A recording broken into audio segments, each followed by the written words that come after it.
Bismillahirrahmanirrahim. Assalamualaikum warahmatullahi wabarakatuh.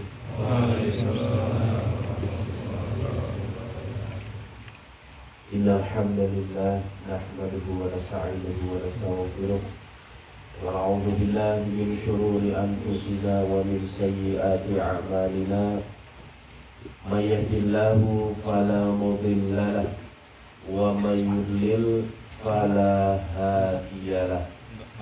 Asyhadu an la ilaha illallah wahdahu la syarikalah wa asyhadu anna Muhammadan abduhu wa rasuluhu la nabiyya ba'dah wa la mu'jizata ba'dah wa la wahiyal ba'dah. Allah Ta'ala fi kitabihil karim. A'udhu billahi minasyaitanir rajim. Bismillahirrahmanirrahim. Ya ayyuhalladzina amanu taqullaha haqqa tuqatih wa la tamutunna illa wa antum muslimun. Ya ayyuhalladzina amanu taqullaha wa qulu qawlan sadida yuslih lakum a'malakum wa yaghfir lakum dhunubakum wa may yuti'illaha wa rasulahu faqad faza fawzan 'azima. Ya ayyuhan nasu taqu rabbakumul ladzi khalaqakum min nafsin wahidah wa khalaqa minha zawjaha wa batha minhuma rijalan katsiran wa nisaa'a. Wattaqullaha alladzi tasaaluna bihi wal arham innallaha kana 'alaikum raqiba. Sadaqallah. Sahabat-sahabatku yang dirahmati Allah Subhanahu wa taala, puji dan syukur marilah sahabat-sahabat kita panjatkan kehadirat Allah Subhanahu wa taala, yang mana sampai detik ini Allah senantiasa mencurahkan rahmat-Nya kepada kita, kasih sayang-Nya, berbagai macam karunia dan nikmat-nikmat-Nya kepada kita. Mari sama-sama kita ungkapkan rasa syukur dengan selalu memuji asma-Nya. Alhamdulillah. Mudah-mudahan untayan pujian dan rasa syukur kita kepada Allah Subhanahu wa ta'ala menempatkan diri kita semua masuk ke dalam golongan hamba-Nya yang bersyukur. Salawat dan salam tak lupa pula kita kirimkan kepada junjungan kita Nabi Allah Muhammad sallallahu alaihi wasallam sebagai suri tauladan bagi kita. Dan mudah-mudahan kita yang hadir di sini termasuk daripada umat baginda Rasulullah Sallallahu Alaihi Wasallam yang kelak nanti di yaumil akhir mendapatkan syafaatul uzma dari baginda Rasulullah Sallallahu Alaihi Wasallam. Sahabat-sahabatku yang dirahmati Allah Subhanahu Wa Taala, tak terasa pada malam hari ini kita telah memasuki bab yang ke-6 dari kitab Riyadhus Shalihin karangan Al-Imam An-Nawawi. Bab yang ke-6 ini bercerita tentang takwa. Imam Nawawi memasukkan bab takwa dalam urutan yang ke-6. Sebagaimana yang kita sama-sama ketahui, sifat takwa merupakan sifat yang paling tinggi di sisi Allah Subhanahu wa ta'ala, nilai kemuliaannya. Bagi seorang hamba yang beriman, ketika dia mendapatkan gelar muttaqin, yaitu gelar orang-orang yang bertakwa, maka dengan sendirinya dia memiliki derajat yang sangat dekat di sisi Allah Subhanahu wa ta'ala.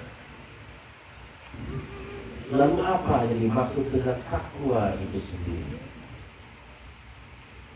Takwa secara bahasa memiliki arti memelihara,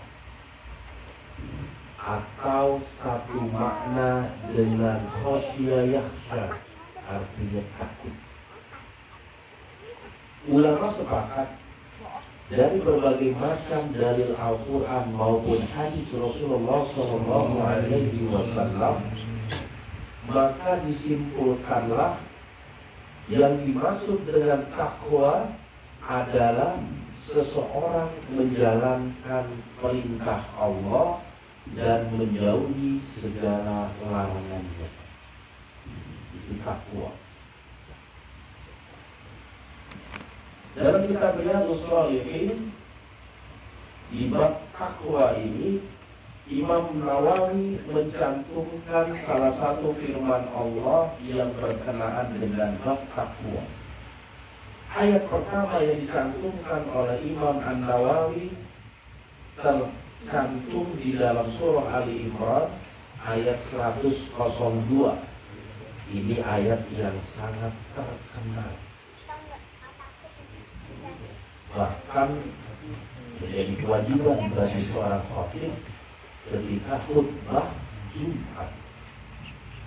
Ayat itu berbunyi, A'udzubillahi minasyaitonir rajim, ya ayyuhalladzina amanu taqullaha haqqa tuqatih wa la tamutunna illa wa antum muslimun.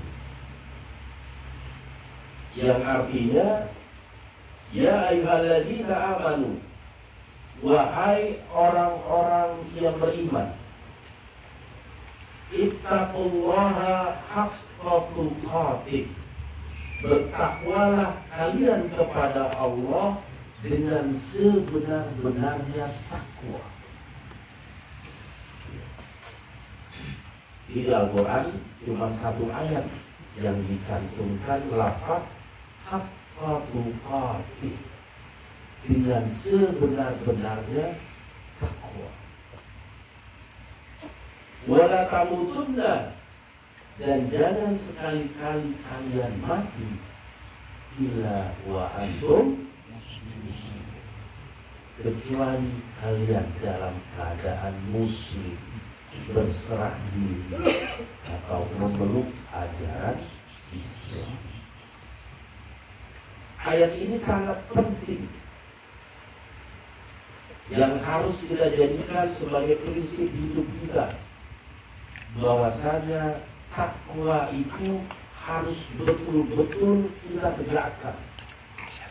Haqqa tuqatih, bertakwa dengan sebenar-benarnya takwa. Karena apa?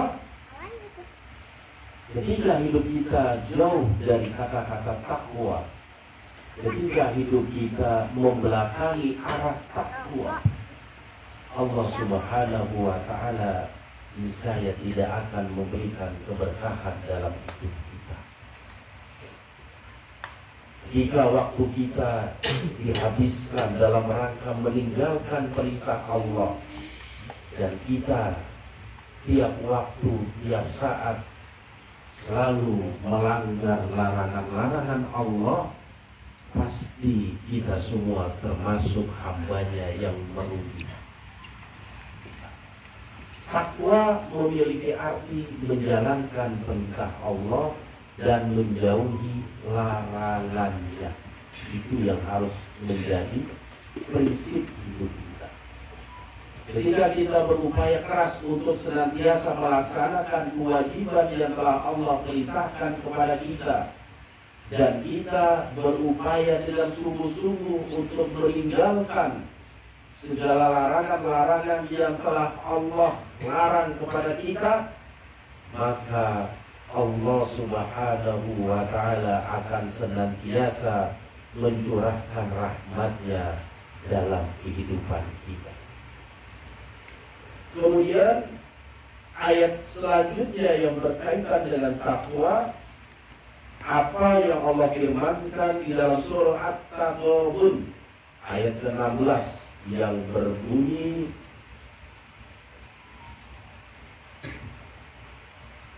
fattaqullaha mastata'tum, maka bertakwalah kalian semua mastata'tum, semampu kalian. Ya, jadi di sini penekanannya adalah kita diharapkan, diwajibkan untuk bertakwa apa yang menjadi kesanggupan kita. Wasma'u wa ati'u wa anfiqu khairan li anfusikum wa may yuqashuha nafsihi faulaika humul muflihun. Fattaqullaha mastata'tum, maka bertakwalah kalian kepada Allah mastata'tum, menurut kadar kemampuan kalian. Wasma'u, dan hendaklah kalian mendengarkan. Wa ati'u, dan hendaklah kalian taat. Wa anfiqu, dan berinfaklah kalian khairan li anfusikum, dari harta-harta terbaik kalian, yang mana itu semua li anfusikum, akan kembali kepada diri kalian. Wa may yuqashuha nafsihi faulaika humul muflihun, dan barang siapa yang menjaga dirinya dari sifat kekikiran, mereka itulah yang termasuk orang-orang yang beruntung. Di dalam ayat atau di dalam surah At-Taghabun ini jelas sekali Allah Subhanahu wa Ta'ala merendengkan sifat takwa dengan sifat dermawan, senantiasa menginfakkan hartanya di jalan Allah, memberikan apa-apa yang dia miliki untuk kemaslahatan umat, untuk kemajuan ajaran Islam.